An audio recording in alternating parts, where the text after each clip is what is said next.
لا إله إلا الله وأشهد أن محمدا عبده ورسوله أعوذ بالله من الشيطان الرجيم بسم الله الرحمن الرحيم. I was going to speak on a different topic, but then I listened to Ahmad's khutbah, Friday khutbah that he delivered at our central mosque in Pakistan, and I changed my mind. As you would know that just like our khutbahs and lectures and speeches are broadcast world over using the internet, Shahid Aziz in Pakistan, who's Ahmad's brother, has set up a similar system so that you can listen to Friday's khutbahs and other speeches and lectures and talks that they have.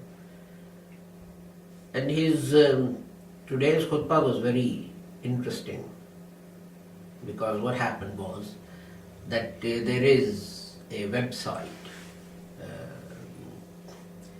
which is critical of Islam, and one of our members, one of our very active members in the United States, who is always trolling the internet for websites that criticize Islam and so on and so forth, or even our Jamaat, he sent this link to the center and said that they should do something to try and answer the criticisms that these people are leveling against Islam.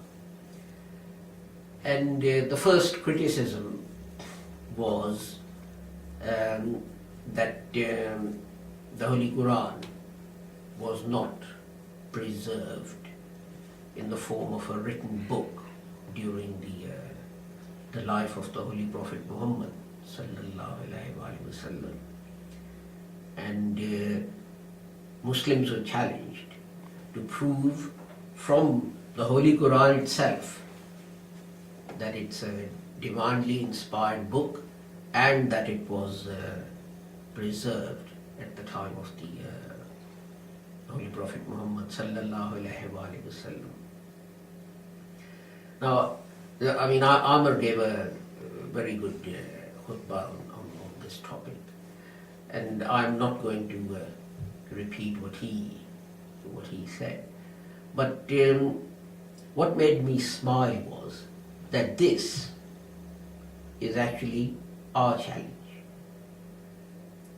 This was the challenge of the promised Messiah alayhi salam to all the religions of the world, that they should prove the truth of the claims that they make about their religion from their own holy book. So Jews should do it from the Old Testament, Christians should do it from the Old and the New Testament, Hindus should do it from Gita and the Vedas and so on and so forth. And it made me smile to think that the challenge that we presented to all the other religions, these people are challenging Muslims with the same thing. But of course I know the reason why they're doing it. Because the interpretation that Muslims have of the Holy Quran, for example, they say that the Quran speaks of abrogation. That Quran says parts of it have been abrogated. But in fact, I mean, to some degree, I think these people are being rather foolish. Had I been in their place, I would have said, prove from not only from the Quran but also from the Hadith that the the Holy Quran is complete, it's divinely revealed, and so on and so forth. Because I'll just give you one example. Non-Ahmadis Muslims believe that the Holy Quran, which was written on parchments and so on, was some of these parchments were placed under the bed of one of the wives of the Holy Prophet Muhammad sallallahu alaihi wasallam. And when they started collecting them, this is after the Holy Prophet had passed on to compile the book that we have, they went to gather those parchments as well, and they discovered that a goat had eaten some of the pages, because as you know, the goats would eat anything. So those verses of the Holy Quran were lost. Now, I mean, all a Christian has to do to say, well, the Holy Quran, in the Holy Quran, God says, I revealed this and I'm its guardian. What kind of God do you have that He can't protect its revelation from a goat? Because the goat came and ate up some of the pages on which this revelation had been written down. And it's a sad thing that in many ways, to counter the Ahmadi objections or criticism of some of their more ludicrous beliefs, they come up with beliefs which are even, or explanations which are even more ludicrous than the belief itself. And what they don't realize is that by doing that, it's not our Jamaat they're harming.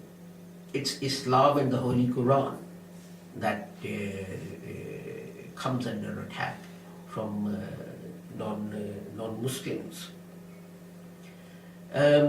And again, you know, I felt pride in the fact that even non-Muslims were coming to the same sort of rules of debate that the promised Messiah set out. He said, forget about the preachings of other people, forget about history, forget about everything else. I'll bring the Quran and you bring your holy books. And I will show you that every single one of my beliefs is to be found in the Quran, and I will challenge you to do the same thing with your books. And there is a prophecy of the promised Messiah ﷺ that I repeat often, mainly in the hope that perhaps it may come true in my lifetime. And parts of it have come true, and which was that he said that people, his opponents amongst the Muslims, will pass away, and then their children will pass away, and then their children's children will pass away.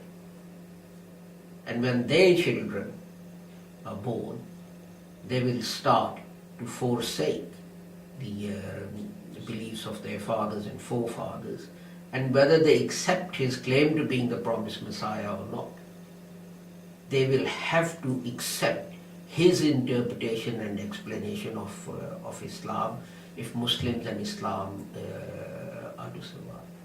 And we are seeing this happening every day, whether it's the concept of jihad or now with this other thing about establishing the truth of the claims of a religion from its own holy book, and so on and so forth.